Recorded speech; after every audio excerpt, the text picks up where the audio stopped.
Hello students, जैसा कि हम चैप्टर सेल कंटिन्यू कर रहे हैं। कल हमने सेंट्रोसोम और सेंट्रियोल के बारे में पढ़ा था कि एक जो सेंट्रोसोम है वो वन पेयर सेंट्रियोल से बना होता है। मैंने आपको उसका डायग्राम भी बताया था। हम फिर से देख लेते हैं डायग्राम। ये डायग्राम है, ये पूरा जो है वो सेंट्रोसोम है।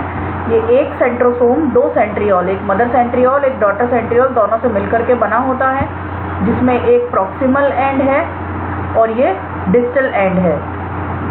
और यहाँ पर इंटरकनेक्टिंग फाइबर जो ये आपको व्हाइट कलर में दिख रहे हैं वो इंटरकनेक्टिंग फाइबर है। एक जो सेंट्रियोल है वो कई माइक्रोट्यूब्यूल से बना होता है, जिसमें पेरिफेरल और सेंट्रल दो एंड होते हैं।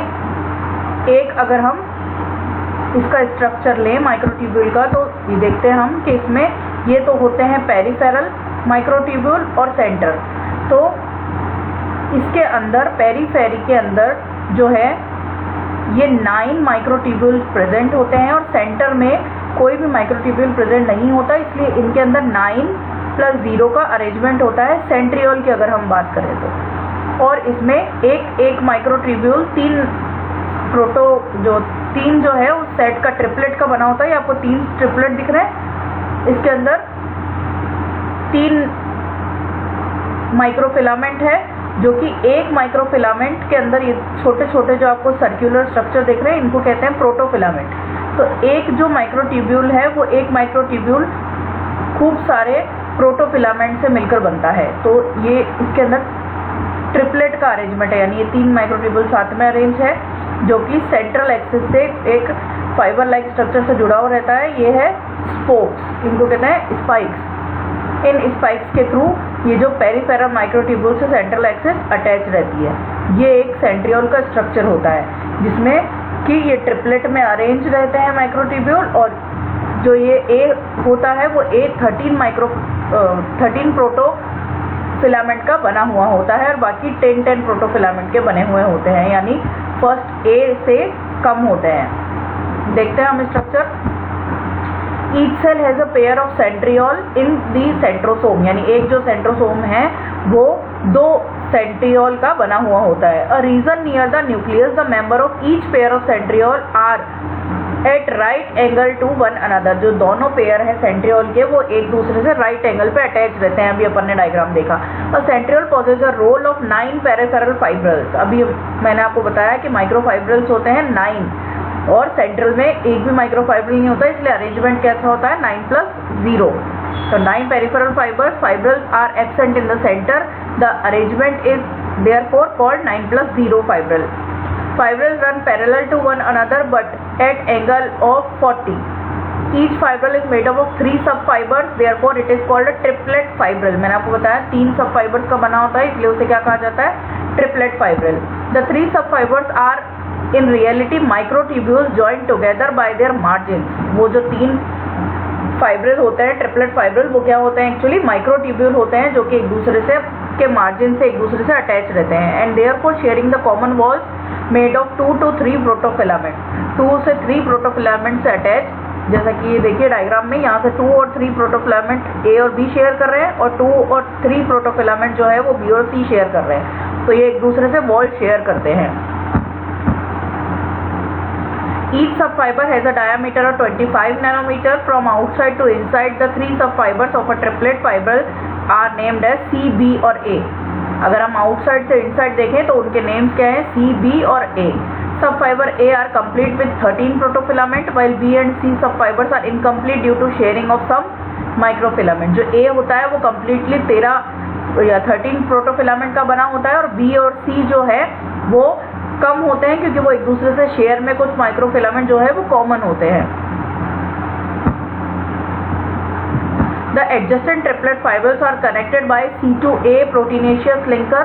The center of centriole possesses a rod-shaped proteinaceous mass known as the hub. The hub has a diameter of 2.5 nanometer. From the hub develops 9 proteinaceous strands towards the peripheral triplet fiber. They are called spokes। Diagram में बताती हूँ मैं आपको कि ये जो structure आपको दिख रहा है, ये सर्कुलर स्ट्रक्चर जो कि दिख तो माइक्रोट्यूब्यूल जैसा ही रहा है, पर ये माइक्रोट्यूब्यूल नहीं है, इसे कहा जाता है हब। और ये जो हब है ये पेरिफेरल माइक्रोट्यूब्यूल से एक स्ट्रक्चर के थ्रू अटैच है जिसे कह रहे हैं स्पोक्स। ये आपको जो दिख रहे हैं रॉड लाइक स्ट्रक्चर, इन्हें क्या कह रहे हैं? स्पोक, जो कि पेरिफेरल माइक्रोट्यूब्यूल से अटैच है। Each spoke has a thickening called X before uniting with the A subfiber. Another thickening known as Y is present nearby. It is attached both X thickening as well as C to A linkers by connective. Due to the presence of radial spokes and peripheral fibers, the centriole gives a cartwheel appearance in the TS. ये इनकी वजह से ये जो peripheral microtubules और ये जो central है एक्सिस है, इसकी वजह से ये किस तरह से दिखाई देता है और ये स्पोक्स की वजह से कार्टव्हील जैसा ही अपन को दिखाई देता है। अभी अपन ने देखा आउटर से इनर साइड में अगर माइक्रोट्यूब्यूल्स को देखा जाए तो CBA अरेंजमेंट होता है। ये एक दूसरे से इस तरह से अटैच रहते हैं। ये जो ट्रिपलेट्स है ये एक दूसरे से अटैच रहते हैं। अब है functions of centriole. Centrioles are involved in formation of spindle apparatus which functioning during cell division. Cell division के टाइम पे एक जो है वो मेटाफेज होती है। मेटाफेज में स्पिंडल फाइबर का फॉर्मेशन होता है। तो वो स्पिंडल फाइबर जिससे कि क्रोमोसोम्स अटैच रहते हैं, वो स्पिंडल फाइबर जो है अपन नेक्स्ट चैप्टर में पढ़ेंगे, उन स्पिंडल फाइबर्स का फॉर्मेशन सेंट्रियोल के थ्रू होता है। The absence of centriole causes divisional error and delays in mitotic process. अगर सेंट्रियोल प्रेजेंट नहीं होते तो माइटोसिस जो है वो कंप्लीट नहीं हो पाता। A single centriole form the anchor point और basal body for each individual cilium और फ्लैजिलम। एक सिंगल सेंट्रियोल से ही, यही सेंट्रियोल से ही क्या बने होते हैं? सीलिया और flagella. Basal body direct the formation of cilia and flagella as well. और जो बेसल बॉडी है उससे डायरेक्टली सीलिया और फ्लैजिला का फॉर्मेशन होता है। नेक्स्ट हम पढ़ेंगे सीलिया और फ्लैजिला। पहले इसका स्ट्रक्चर देख लेते हैं दोबारा से। पहले हमने देखा था किसका स्ट्रक्चर? सेंट्रियोल का। अब देख रहे हैं हम सीलिया और फ्लैजिला का स्ट्रक्चर। तो जैसे अपन ने देखा कि उसके अंदर 3 जो है वो सब फाइबर्स होते हैं, लेकिन इनके अंदर 2 ही सब फाइबर्स होते हैं, जैसा कि आपको दिख रहा है। सीलिया फ्लैजिला में जो A होता है वो 13 प्रोटोफिलामेंट का बना होता है और जो B होता है वो 10 प्रोटोफिलामेंट का बना होता है। और यहाँ पे ये जो पेरिफेरल मेम्ब्रेन से अटैच रहते हैं, वहाँ पे डायनिन आर्म्स प्रेजेंट होती है जो इन माइक्रोट्यूब्यूल्स को किससे अटैच करेगी? आउटर मेम्ब्रेन से। और उसके अलावा इनमें सेंट्रल एक्सिस पे भी 1 पेयर ऑफ माइक्रोट्यूब्यूल्स प्रेजेंट रहते हैं। इसलिए जिनमें जो अरेंजमेंट होता है पेरीफेरी में कितने हैं? 9 और सेंट्रल एक्सिस में कितने हैं? 2। तो 9+2 का इसमें क्या होता है? अरेंजमेंट। ये तो है बेसल बॉडी, ये है प्लाज्मा मेम्ब्रेन और इस तरह से हम अगर इसका TS ले तो वो हमें इस तरीके से अरेंजमेंट पूरा दिखाई देता है। और ये आपको बड़ा करके डायग्राम में दिख रहा है अच्छे से अरेंजमेंट, जिसमें कि कुछ माइक्रोट्यूब्यूल जो है वो पेरीफेरी में अरेंज रहते हैं और जो 1 पेयर होते हैं वो सेंट्रल एक्सिस में अरेंज रहते हैं। इस तरह से 9+2 का इनमें अरेंजमेंट होता है सीलिया और फ्लैजिला में। Cilia and flagella are fine, whip-like, hair-like structures that extend from the body of a variety of cells, while they vary in terms of length and numbers in different types of cells. Cilia and flagella are generally identical in structure and composition. Cilia और flagella का जो structure है और जो composition है वो same होता है। Cilia और flagella basically काम क्या करते हैं? तो movement का काम करते हैं। कई प्रिमिटिव जो ऑर्गेनिज्म हैं उनके अंदर सीलिया और फ्लैजिला प्रेजेंट रहते हैं। ह्यूमन बॉडी के अंदर भी कई जगह सीलिया जो है प्रेजेंट रहते हैं। दोनों का मेनली सीलिया का जो फंक्शन है वो एब्जॉर्प्शन में भी वर्क करते हैं और मूवमेंट में भी वर्क करते हैं। विप या हेयर लाइक स्ट्रक्चर होते हैं। स्ट्रक्चर सीलिया फ्लैजिला का जो स्ट्रक्चर है वो 2 पार्ट्स में डिवाइडेड है, प्रोटोप्लाज्मिक शीट और एक्सोनीम। प्रोटोप्लाज्मिक शीट जो है it is outer and protective coat, it is continuous with plasma membrane. ये आउटर कोट होता है जो कि प्लाज्मा मेम्ब्रेन से अटैच रहता है। नेक्स्ट है axoneme, it is central and contractile part, it is formed of 11 microtubule arranged in 9+2 manner.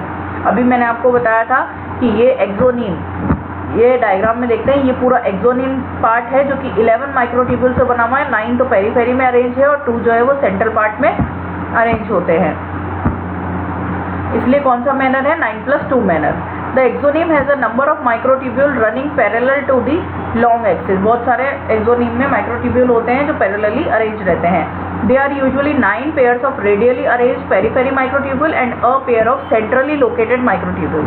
अभी मैंने आपको बताया कि 9+2 अरेंज रहता है, पेरीफेरी माइक्रोट्यूब्यूल 9 होते हैं और सेंटर में 2 माइक्रोट्यूब्यूल्स होते हैं। अगर हम कंपेयर करें इसको सेंट्रियोल के स्ट्रक्चर से तो सेंट्रियोल में 9+0 अरेंजमेंट होता है, उनमें सेंट्रल पार्ट में कोई भी माइक्रोट्यूब्यूल प्रेजेंट नहीं रहता है। लेकिन अगर हम सीलिया फ्लैजिला की बात करें तो उनके अंदर 9+2 अरेंजमेंट रहता है और सेंट्रल में भी 1 पेयर ऑफ माइक्रोट्यूब्यूल प्रेजेंट होते हैं।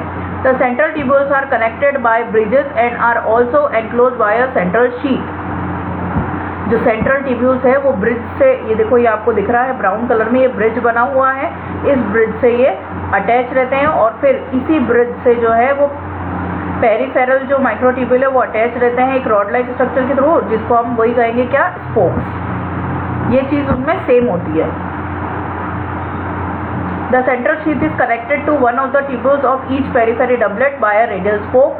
दस देयर आर 9 रेडियल स्पोक्स, क्योंकि जो सेंट्रल शीथ है वो 9 माइक्रोफिलामेंट पेरिफेरल माइक्रोफिलामेंट से अटैच रहता है, इसी वजह से जो रेडियल स्पोक्स है वो भी कितने होंगे, 9। The peripheral doublets are also interconnected by linkers. Cilium and flagellum emerge with from basal bodies which are centriole like structure. Each doublet contain 1 complete microtubule. Each doublet में एक जो है वो कंप्लीट माइक्रोट्यूब्यूल होता है कॉल्ड द ए सब fibre, क्योंकि उसमें 13 प्रोटोफिलामेंट प्रेजेंट रहते हैं तो वो कंप्लीट होता है। और बी जो है वो इनकम्प्लीट होगा क्योंकि उसके अंदर कॉमन जो है 2 और 3, जैसे कि अपन ने सेंट्रियोल में देखे थे वैसे ही 2 और 3 कॉमन होते हैं, इसलिए उसमें कितने होते हैं, 10 प्रोटोफिलामेंट। सब fiber A has 2 dynein arms which are oriented in a clockwise direction. अभी मैंने आपको डायनिन आर्म बताई थी जो कि उसको पेरिफेरल मेम्ब्रेन से अटैच करेगा माइक्रोट्यूब्यूल्स को। Dynein is an ATPase that converts the energy release by ATP hydrolysis into the mechanical work of ciliary and flagellary beating. Ciliary flagella के फंक्शन में ये जो डायनिन है ये एक एटीपेज है, यानी एटीपी का फॉर्मेशन कराता है जिससे कि एनर्जी मिलती है। तो ये था सीलियर फ्लैजिला का स्ट्रक्चर, बाकी का हम पढ़ेंगे कल।